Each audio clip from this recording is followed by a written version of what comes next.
Hi friends, welcome back to my channel. ఈరోజు అయితే చాలా రోజుల తర్వాత ఊరికైతే వెళ్ళిన. అయితే మా అక్క వాళ్ళ ఇంటికి వెళ్ళిన. చాలా కూల్గా ఉంటుంది, చాలా ప్రశాంతంగా ఉంటుంది. ఇల్లు అయితే చాలా పెద్దదిగా ఉండదు, చాలా చిన్నదిగా ఉంటుంది. ఒకసారి మా అక్క వాళ్ళ ఇల్లు అయితే హోమ్ టూర్ చూపిద్దాం అనుకుంటున్నా, చూసేయండి. ఇల్లు అయితే పెంకిటిల్లు, చూసేయండి ఎలా ఉందో. అప్పట్లో అయితే చాలామంది ఇలాంటి ఇంట్లోనే ఉంటుండే కదా. అయితే అది చాలా స్ట్రాంగ్గా ఉంటుంది, అయినా చాలా బాగుంటుంది. ఒకసారి మీరు కూడా చూసేయండి.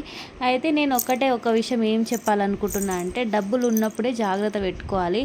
యాక్చువల్గా మా ఊర్లో అయితే మా బావనే బాగా రిచ్ ఒకప్పుడు. అంత సోది మాకెందుకు చెప్తున్నావు అక్క, హోమ్ టూర్ అన్నావు కదా, చెప్పు అని, హోమ్ టూర్ గురించే మాట్లాడని చెప్పొచ్చు మీరు, కానీ నేను ఏదో చెప్పాల్సింది చెప్పిన. అయితే ఇదే హాలు, ఇదే కిచెన్.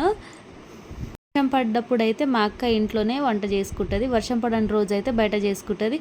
చిన్న ఇల్లు అయినా మా అక్క చూడండి ఎంత నీట్గా సర్ది పెట్టుకుంటుందో, నీట్గా పెట్టుకుంటుంది ఫ్రెండ్స్. ఈ గ్లాస్లో అంట వాటర్ తాగితేనంట షుగర్ అంట తగ్గుతుందంట. నాకైతే తెలియదు, మీకు ఎవరికైనా తెలిస్తే కామెంట్ చేయండి. ఇదే బెడ్రూమ్ చూసిరా, హాలు కిచెను బెడ్రూమ్ అంతా ఒకటేనండి.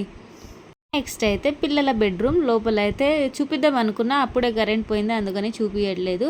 లోపల కూడా మా అక్క అయితే చాలా నీట్గా పెట్టుకుంటుంది. చిన్న ఇల్లు అయినప్పటికీ మంచిగా పెట్టుకుంటుంది. పాతకాలం ఇల్లు అయినప్పటికీ ఇంకా ఇప్పటికీ చాలా స్ట్రాంగ్గా ఉంది.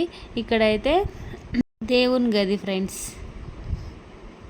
అక్క వాళ్ళ ఇల్లు ఎలా ఉందో కామెంట్ చేయండి, నచ్చితే ఒక లైక్ చేయండి. ఇదేనా అనుకోకండి, వాళ్ళు డబ్బులు అయితే బయట మిత్తికిచ్చిర్రు. వాళ్ళు కూడా పక్కన కట్టిద్దాం అనుకుంటారు. చూసిరా ప్లేస్ అయితే ఇంకా ఆ ప్లేస్లో కట్టిద్దాం అనుకుంటారు.